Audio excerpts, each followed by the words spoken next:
madami si Tony Pet.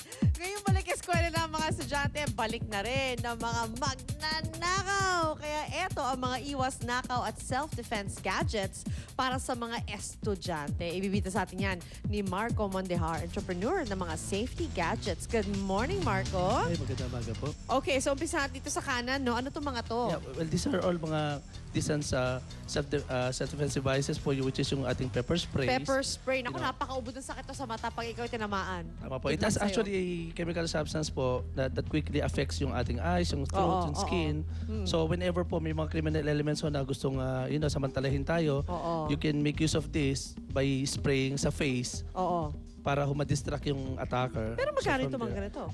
It's between 220 to 280. 200 plus. Okay, pero gano'ng gano'ng kalayo, kunyari, gano'ng kalayo dapat yung masamang tao para effective to sa kanya? Ang distance niya actually, effective range is the closer, much better po. No? Between 5 to at least mga 10 feet. Kaya po niya. So maganda, pag umuwi na yung sa bahay yung mga estudyante, hawak-hawak nila on their side. Kasi you never know kung papaano at di ba kung kailan ka aatakihin. Tama po. Okay, ito naman nasa tabi niya. Ito po yung ating mga electronic safety devices po.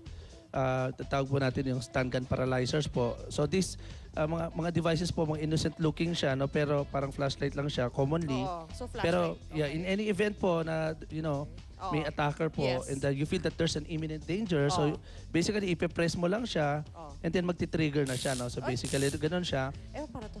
Eto, okay. This device actually po ay intended siya to quickly immobilize an attacker. Wow. So magkakaroon ng muscle contraction, mental disorientation, so loss of balance, and from there mag-immobilize siya. So from yung best way for you to distract an attacker, no?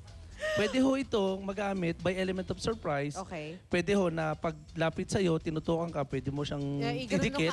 Or pwede naman ho, na pakita mo na armado ka. So somehow magdadalawang isip siya. Ay, mo pakita, tuloy mo na. Tuloy mo na, tuloy na natin. Kasi mukha siyang telepono, hindi ba? Kasi usually ito yung ninanakaw eh. So tama, no? Kung kukunin niya sa'yo, tirahin mo na. Pero magkano to? Ang range niya, 650 po.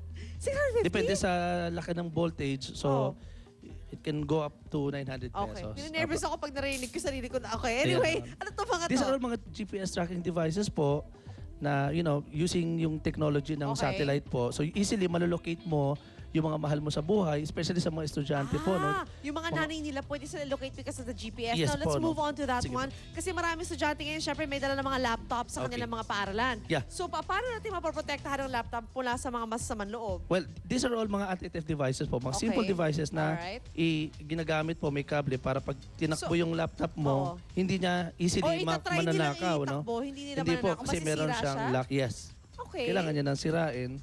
So, alam niyo naman, mga criminal elements, gusto niyan the quickest way, the fastest way. Pero pagka ganyan, natagalan siya, magdadalawang isip yun na alam nila anytime pwede silang mahuli. Tsaka yung, kumbaga yung nanakawan nila, sira na in the end, di ba? Because pag hinatak nila, masisira yun. Okay. So ito yung lock para sa mga laptop. And finally, this one? Yeah, ito yung ating mga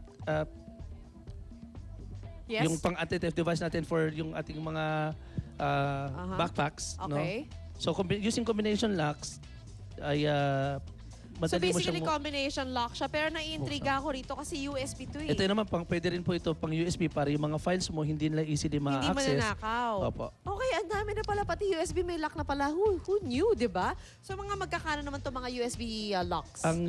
Sa USB po, ang range niya mga 200 pesos. 200.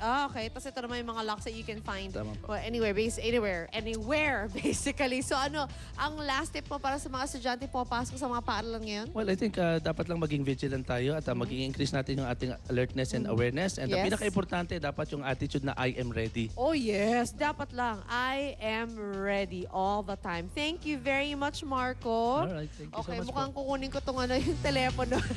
Para lang magulat ako sarili ko. Anyway, mga kapuso, punta lang po tayo sa cooking. Kitchen Hit!